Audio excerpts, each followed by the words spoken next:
Hi, I'm David Landwehr, a private practice endodontist from Madison, Wisconsin. Determining the location and extent of both internal and external resorptions can be very difficult.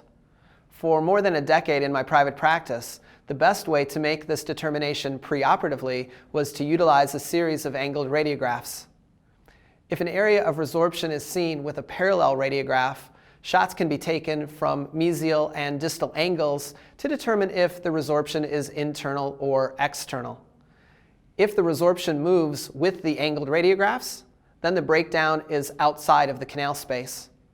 If the varied radiographic angles does not cause the resorption to shift off of the canal, then it can be determined the resorption is internal.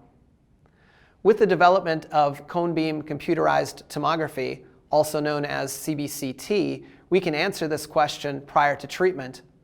However, many practitioners don't have access to the CBCT, and I don't take a cone beam scan prior to every case, but I usually do in resorption cases. This patient presented with a long-standing history of pain and thermal sensitivity from the number 18 region. The tooth was recently prepared for a crown, and the symptoms did not improve following the restorative work. On examination, number 18 was sensitive to percussion and palpation with a lingering and painful response to cold testing.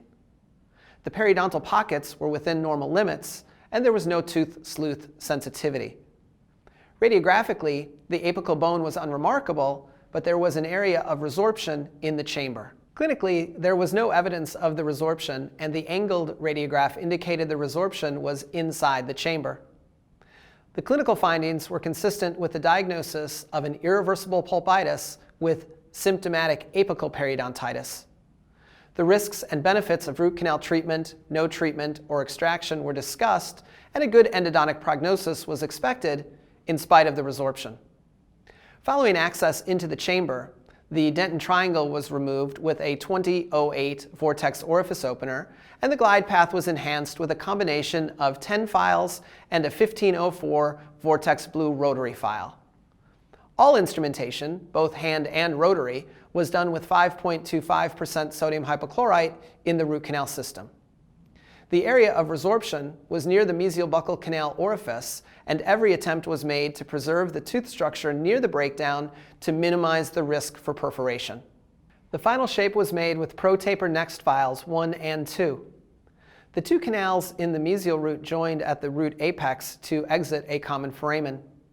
These canals were filled to the coronal 1/3 of the root with gutta percha, and pro-root MTA was placed in the mesial canal opening to ensure a seal.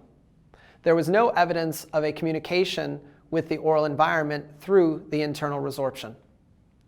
The use of a cone beam CT can help facilitate localization of resorptive defects preoperatively.